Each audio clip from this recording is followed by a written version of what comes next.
Cidades são construídas, habitadas e às vezes abandonadas. Locais que contavam com prédios, casas e diversos estabelecimentos podem acabar em ruínas pelos mais diversos motivos. Mas ainda assim, não deixam de apresentar uma paisagem extremamente curiosa e até, eu diria, assustadora. Esses locais ficam conhecidos como cidades fantasmas, e embora você não possa encontrar uma pessoa circulando por lá, as suas estruturas permanecem visíveis e erguidas ao longo de tanto tempo. No Brasil, inclusive, existem diversos locais que foram abandonados por todos os seus habitantes e hoje acabam sendo explorados como cidades fantasmas. Hoje, no Contos da Fogueira, vamos vestir nossas botinas e lanternas e explorar 5 desses lugares bem aqui no nosso quintal. Mas antes disso, nós trazemos vídeos como esse todo sábado, toda semana. Então, se você gosta do meu conteúdo, por que não se inscrever no nosso canal, curtir esse vídeo, clicar no nosso sininho para ser notificado de todas as nossas novidades a partir de hoje? Sem mais delongas, vamos lá. Iniciamos a nossa jornada pela ex-cidade de Cococi, que já não é considerada mais cidade desde 1979, quando se tornou um distrito. O distrito tornou-se parte do município de Parambu, localizado no sertão dos Inhamus, no Ceará, Nordeste brasileiro. Antes de se tornar apenas uma ruína, o local já chegou a abrigar cerca de 2.000 pessoas, muito diferente das que foram encontradas por lá em 2012. 7 habitantes permaneceram em apenas 2 famílias diferentes. O local foi fundado em 1708, quando a família Feitosa decidiu chamar a cidade de lar. E a história da região deve muito ao Cococi, visto que foi a primeira cidade a abrigar habitantes naquele local, naquela região do sertão. E os principais motivos para o, quase fim da cidade foram as diversas secas constantes durante o ano e a corrupção do último governo. Do último governo municipal, no caso, né? Segundo os moradores da região, o último prefeito a governar o município fazia uso irregular de diversas verbas públicas, o que indignou a população, com razão, e eles também já estavam bastante cansados do descaso que tinha com a cidade. Quando o G1 realizou uma reportagem no local em 2012, apenas 7 sobraram. Já em 2018, quando foi a vez do Domingo Espetacular da Rede Record de fazer uma reportagem sobre esse local, o número diminuiu para apenas 5. O local, que já está completamente em ruínas, conta apenas com 2 casas e uma igreja. Não tem prefeitura, não tem câmara municipal, as outras ruínas que sobraram todas foram tomadas pela vegetação, algumas casas nem telhado têm. Maria Canilda Lobo, uma das ex-habitantes do local, descreveu o município como, entre aspas, uma cidade fantasma onde não acontece nada na maior parte do ano. E aqui eu acho que ela foi até generosa no falar na maior parte do ano, porque com certeza não acontece nada lá durante o ano inteiro. Enfim. Já outra moradora, Ana Cláudia, afirmou, entre aspas, aqui sempre vem historiadores, pesquisadores interessados na história de Cococi. Também temos sempre visita de pessoas que vêm gravar entrevista e filme por aqui. Fecha aspas, eu falei sem concordância porque foi o relato dela, como está escrito aqui.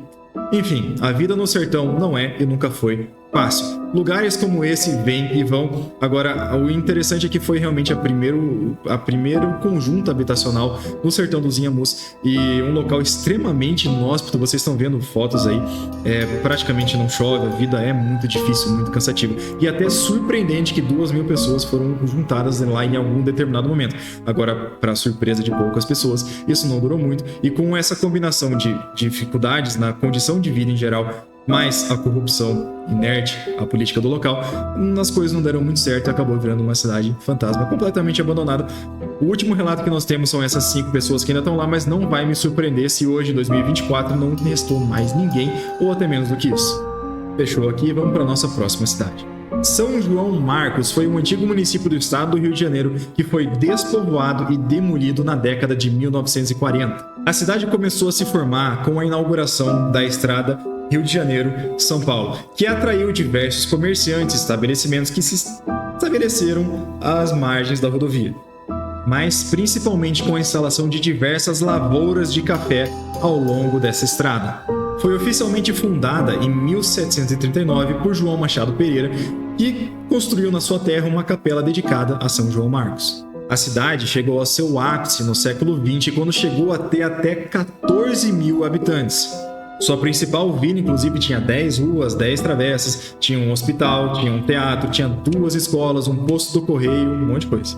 Os problemas começaram a acontecer em 1905 a 1907, quando uma empresa de energia canadense arrendou o local para a construção de uma usina hidrelétrica. Essa construção eventualmente gerou o Lago Ribeirão Rio das Lajes, que inundou grande parte do local. Com essa inundação da represa, dois grandes problemas começaram a acontecer. Primeiro, uma epidemia de malária e diversas outras doenças que vieram junto com o alagamento dizimaram grande parte da população. Outro ponto é que o ciclo do café já chegava no fim e as grandes latifúndios de lavouras de café tinham perdido bastante a sua força, isso os que restaram depois do alagamento da usina. Até que em 1943, o restante da população foi deslocado para os municípios vizinhos, como Rio Claro, Mangarati, Itaguaí, Piraí. Não sei como é que eu decorei esses nomes aí, mas decorei. O local até chegou a ser tombado por patrimônio histórico por um tempo, mas isso não durou muito. No governo do Getúlio Vargas, lá para o final dos anos 40, ele foi destombado para sua demolição, de fato. A curiosidade aqui é que a matriz, a igreja, a matriz da cidade, foi o último prédio a ser destruído porque as pessoas achavam que era pecado demolir um templo santo, né? Um templo de Deus. Até que um comerciante se habilitou lá a demolir tudo com vários quilos de dinamite, então isso aí eventualmente foi feito. Agora, se ele tá lá abraçando o capeta, eu não sei. De qualquer maneira, as ruínas da antiga cidade podem ser vistas às margens da rodovia RJ 149, entre os municípios de Rio Claro e Mangaratiba. No dia 9 de junho de 2011, foi oficialmente inaugurado um parque arqueológico na região de São Marcos. Esse é o primeiro sítio arqueológico completamente urbano do Brasil. É um verdadeiro museu a céu aberto no estado do Rio de Janeiro que você, inclusive, pode visitar. E esse é mais um exemplo de locais que são criados com uma febre de algum ciclo financeiro, então pode ser a borracha, como a gente vai ver mais pra frente, já spoiler, ou pode ser o café, ou o ouro, locais que crescem muito rápido, mas também se esvaziam muito rápido quando essa febre passa. E aqui em São João Marcos não foi diferente. Após o fim das lavouras de café, mais essa trágica questão das epidemias de doenças, a cidade foi completamente esvaziada, restando hoje apenas as ruínas do que uma vez foi. Vamos para a nossa próxima. Nossa próxima localidade fica na Bahia, cerca de 500 quilômetros de Salvador, e tem um apelido de Machu Picchu brasileira. Machu Picchu, para você que não sabe, são aquelas ruínas dos maias, incas, sei lá no Peru. Bom, a cidade fantasma em questão se chama Igatu. Igatu foi um próspero povoado na época da exploração de diamantes naquela região, e a vila chegou a ter até 9.000 pessoas no século XIX, no seu ápice. Acontece que por nenhum motivo macabro a princípio, mas só que simplesmente pelo declínio da exploração de diamantes naquele local, a sua população simplesmente foi embora. Em 2010, o censo do IBGE chegou a contabilizar 360 pessoas naquela região, muito diferente das antigas 9.000.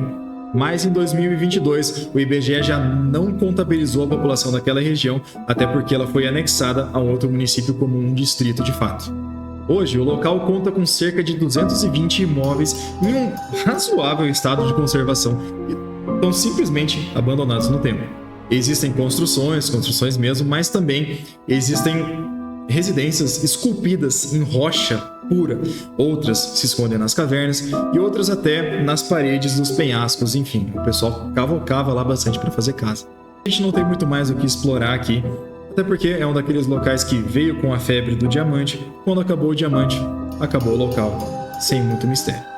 Nossa próxima cidade foi fundada em 1694, a cerca de 180 quilômetros de Manaus, Amazonas. Chamada de Velho Airão, essa pequena cidade foi o primeiro povoado português naquela região. Inclusive, a cidade é tão antiga que nas ruínas dos cemitérios, que ainda existem por lá, você pode observar lápides de gerações completas. No começo, os principais habitantes daquela região eram padres missionários, jesuítas, que vinham para o Brasil, e eles sobreviviam da caça e da pesca principalmente. Ao longo dos seus primeiros 200 anos, a cidade foi bem pobre. Isso começou a mudar apenas em 1879 a 1912, quando o Brasil viveu o grande ciclo da borracha. Durante esses anos, a floresta amazônica em geral, norte do Brasil em geral, passou a viver um grande ciclo de extração de látex. Isso transformou a região em até num polo até realmente de interesse político e econômico até de outros países. Inclusive foi fundada uma linha de barcos a vapor que passava por Velho Airão, só que esse ápice não ia durar muito. Até porque, com o fim do ciclo da borracha, no século XIX, as coisas foram de mal a pior para o Velho Airão. As pessoas que já não existiam muito por lá começaram a deixar o Velho Airão e deixando para trás todos os seus imóveis e coisas que tinham por lá. Hoje, inclusive, a cidade conta com algumas pessoas que cuidam por lá, mas basicamente é uma série de pedras, rochas desgastadas e com a vegetação tomando conta. Essa até que não é tão interessante, mas falando em ciclo da borracha, agora a gente chegou na estrela de ouro desse vídeo aqui. Nossa próxima cidade. Fordlândia é um distrito do município de Aveiro, no Pará, às margens do rio Tapajós, na floresta amazônica, com uma área de cerca de 15 mil km², e recebeu esse nome devido a um projeto agroindustrial pelo empresário norte-americano Henry Ford em 1927. Esse projeto foi idealizado para o fornecimento de látex para a produção de pneus da Ford Motor Company e rapidamente se tornou um dos projetos mais ambiciosos do mundo. A Fordlândia foi planejada para ser uma cidade modelo, mas modelo norte-americano. Ela ia ter luz, água, campos de golfe, piscinas, todas as regalias que você pode ter numa cidade norte-americana, inclusive com casas construídas naqueles modelos de cidade pequena norte-americana, sabe? Cerquinha branca, essas coisas assim. Ford tinha dois objetivos principais com a construção da Fordlândia.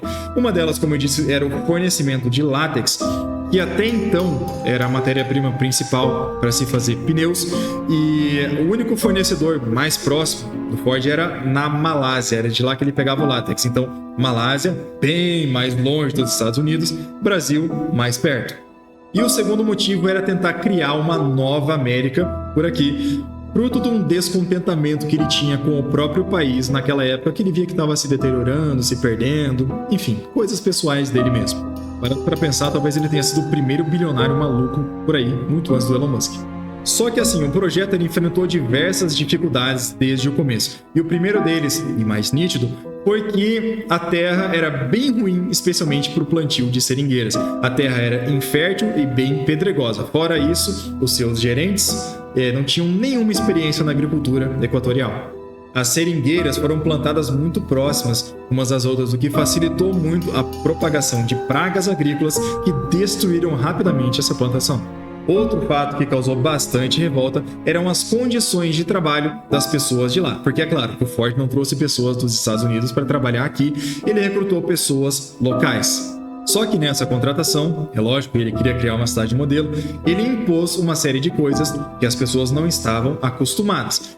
Por exemplo, começa pela alimentação, e era norte-americana, era hambúrguer, essas coisas, que as pessoas não estavam acostumadas a comer.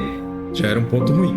Outra coisa, ele forçava uma certa disciplina de regras, horários, uso de uniforme, uso de crachá, coisa que as pessoas não tinham nenhum conceito disso na época. Até que essa revolta aí estourou em 1930 e ficou conhecida como a Revolta dos Quebra-Panelas, que foi feita dos trabalhadores locais contra os seus gerentes.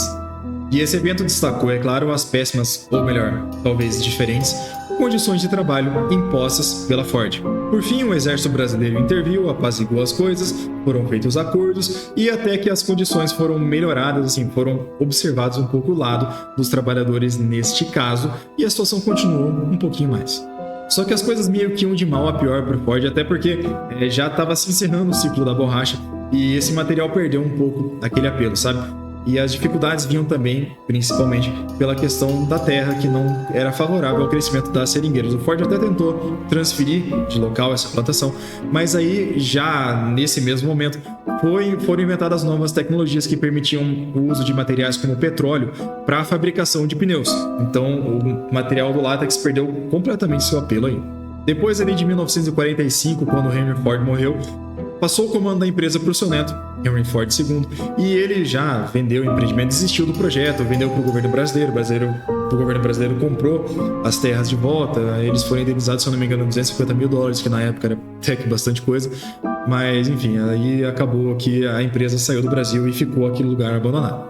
Mesmo assim, mesmo após a desativação do projeto, muitos trabalhadores optaram por ficar no local, porque já tinha toda aquela infraestrutura montada. Até que na década de 70, com a inauguração da rodovia Cuiabá-Santarém, a essa movimentação trouxe alguma certa prosperidade, alguma nova movimentação financeira para aquele local. É claro que isso não é o suficiente. Até hoje, Fordlândia é considerada uma cidade fantasma e os seus moradores que ainda ficaram por lá dependem de caça, pesca e alguma agricultura subsistencial. Só que vários edifícios, como a oficina da cidade e a torre de água, estão de pé desde a época do Ford. E embora muitas instalações tenham sido saqueadas ou deterioradas pelo tempo, Fordlândia continua sendo uma cidade fantasma que foi resultado de uma grande ambição e um grande fracasso de um grande empresário. E essa daí eu acho que é a mais legal de todas. No interior do Pará, na floresta amazônica, você vai encontrar algumas estruturas, até que deterioradas, é claro, pelo tempo, mas com uma história tão interessante por trás. Nenhuma daquelas outras 4 tem uma história tão legal, eu acho, por trás.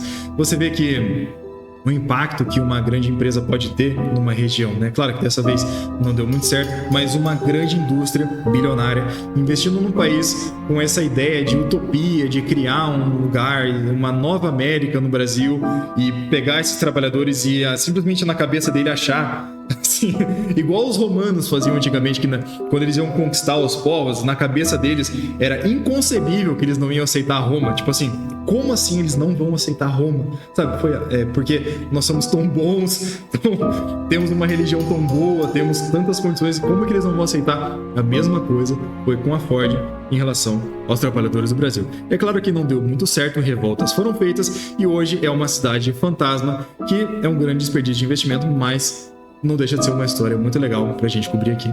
Mas e você, o que achou das nossas cidades? Conta aqui pra mim nos comentários, já que você vai estar lá embaixo, conta pra mim outras cidades que talvez eu tenha perdido aqui e possa cobrir não só no Brasil, mas fora. A ideia é fazer talvez um vídeo de outros países, né, em relação às cidades fantasmas, que eu tenho certeza que tem histórias tão legais quanto essas por aí.